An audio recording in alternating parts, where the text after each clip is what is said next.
Hi, I'm Andrew Simon. I've been the principal clarinetist of the Hong Kong Philharmonic for almost 29 years, and I will be performing the Copland Clarinet Concerto on June 22nd and June 23rd with Maestro Jaap van Zweden in the Hong Kong Philharmonic Orchestra in the Hong Kong Cultural Center. One of the things that makes this piece so special is that the instrumentation is quite unusual. It's written for string orchestra, harp, and piano.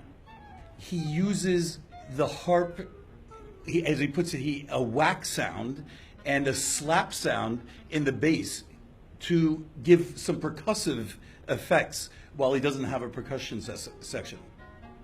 I have small personal connections with this piece.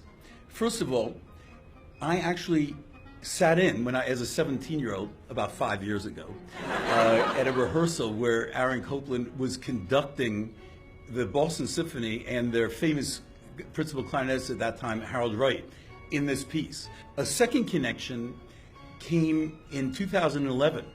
Aaron Copland's house is now preserved almost exactly at the time as it was at the time of his death, near where I grew up in Westchester County. And I actually performed a recital there in 2011, and my pianist was thrilled because he was actually playing on Aaron Copland's piano. One of the most important facts about this piece is that clarinet legend Benny Goodman commissioned this work for Aaron Copland. He spent a whopping $2,000 for it. Benny Goodman was the king of swing and unquestionably the biggest contributor to the clarinet.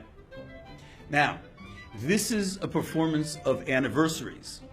This is the 100th anniversary year of Leonard Bernstein's birth, and we will be celebrating that in the performance. This is the 70th year since this piece was written, and tomorrow will be the 32nd year of the only major regret in my lifetime.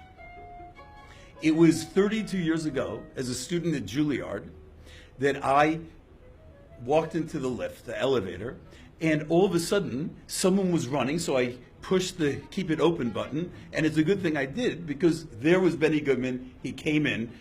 It's written in your DNA. If you played the clarinet, you went back, put it in your birth certificate, you have to idolize this man.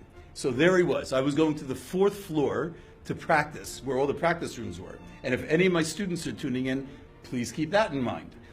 And Benny Goodman walks in, and I froze.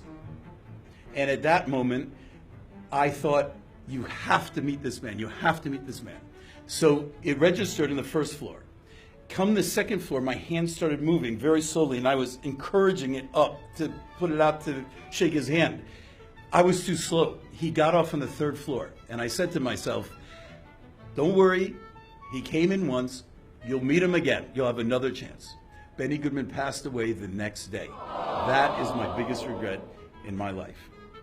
Leonard Bernstein was a big champion of Copland and of this piece, so much so that his last CD with the New York Philharmonic was a Grammy-nominated performance of this work.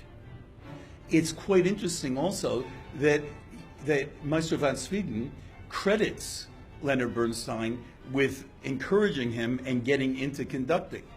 And now, of course, he's going to be replacing him along in the lineage as the music director of the New York Philharmonic.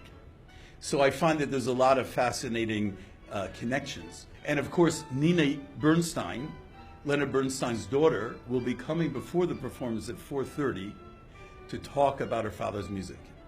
See you June 22nd and 23rd, 8 p.m., Hong Kong Cultural Center.